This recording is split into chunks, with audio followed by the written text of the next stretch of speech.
You've seen his name on cars, and maybe you remember it from physics class. But the real story of Nikola Tesla, well, that's a tale of incredible genius, intense rivalry, and a vision for the future that, honestly, we're still trying to catch up with.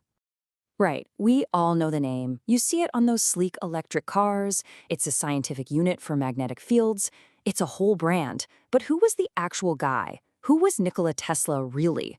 Behind all that was this amazing visionary, a bit of a showman, and, a tragic genius. So let's figure it out. Who was the real man who basically dreamed up our entire electric age? Okay, so to really get a handle on the man who literally imagined our electric future, we have to go back, way back to the beginning. Because from his very first years, it was super clear that Nikola Tesla's mind, well, it just worked on a completely different frequency than everybody else's. Get this, legend says he was born during a lightning storm. I mean, talk about foreshadowing, right? His father, an Orthodox priest, really wanted him to follow in his footsteps. But his mother, Duca, was this brilliant, uneducated inventor who was always creating tools for their home. And Tesla? He was absolutely convinced that his photographic memory and his flashes of creative genius came straight from her. He could visualize entire inventions in his head, down to the last screw, before ever drawing a single diagram. And yeah, people noticed. This wasn't some hidden talent. While he was studying engineering, the dean of his university actually sent this letter to his dad, calling him a star of first rank. But here's the thing about Tesla's intensity. It was a total double-edged sword. He worked so obsessively that he ended up dropping out of school, never even got a degree. So what does he do? He heads for America. In 1884, he arrives with like 4 cents in his pocket, a book of poetry, and one really important thing, a letter of recommendation to the one and only Thomas Edison. This was it. This was his shot to bring his revolutionary ideas for electricity to the world. Let's just say the partnership was doomed from the start. You had Tesla, this brilliant visionary theorist, and then you had Edison, the practical nuts and bolts businessman. So Tesla goes in, vastly improves Edison's inefficient generators, and asks for the $50,000 bonus he was promised.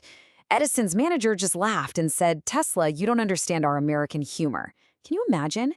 Tesla resigned on the spot.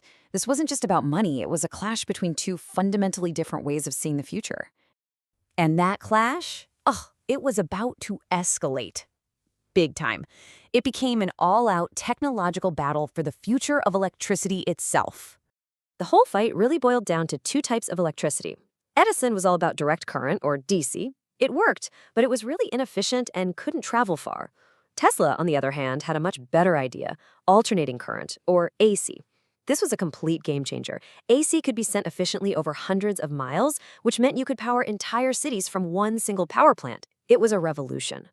After leaving Edison, Tesla found a partner in George Westinghouse, who bet big on AC. But when a financial panic nearly bankrupted Westinghouse's company, his bankers told him to get rid of Tesla's expensive royalty contract. And what does Tesla do? In this just unbelievable move, he tears up the contract. He gives up a literal fortune in future royalties, all to save the AC vision. And man, did that bet pay off. At the Chicago World's Fair, they used his system to light up the night. And after that, there was no doubt, AC was the future. This was his greatest triumph.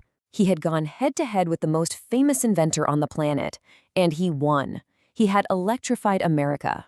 But for a mind like Tesla's, this was just the beginning.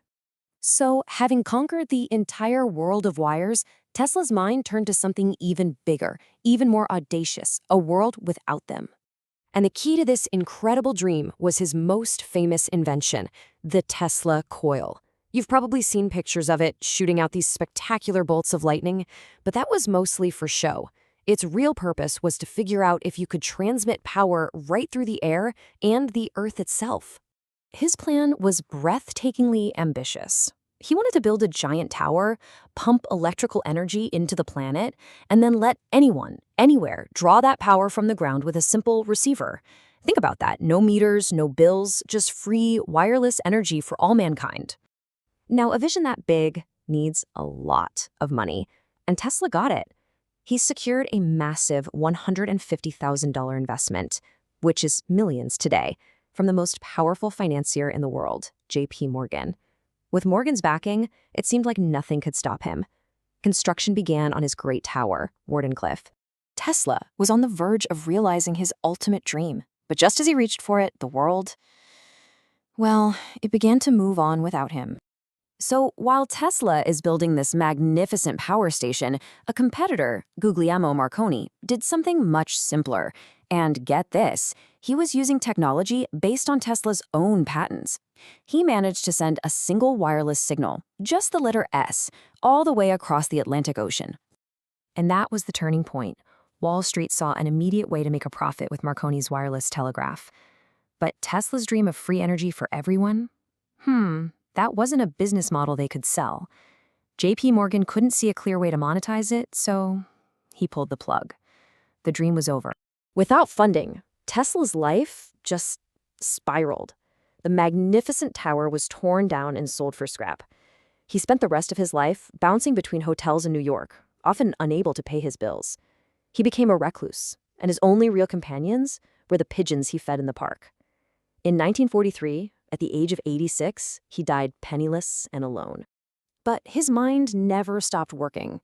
Every year on his birthday, he'd hold these press conferences where he'd make increasingly fantastic claims, including designing a death ray that he believed would make war impossible.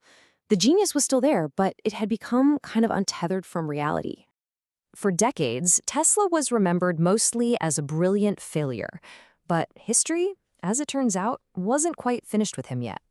The comeback really began in 1960. That's when the scientific world gave him one of its highest honors, naming the unit for magnetic strength after him, the Tesla. It was this formal acknowledgement that the forgotten inventor was, in fact, one of the greats. And when you really look at his work, you realize his legacy is everywhere. The very grid that powers our civilization, built on his AC system. His induction motor, it drives everything from your kitchen blender to electric cars. His early work on remote control is the foundation for modern drones, and his experiments with high-frequency currents, they literally paved the way for radio, TV, and even medical imaging. So what's the final verdict on Nikola Tesla? Was he a flawed visionary who just couldn't navigate the practical world? Or was he a man so far ahead of everyone else that the world simply needed a century to catch up? Maybe the answer is both.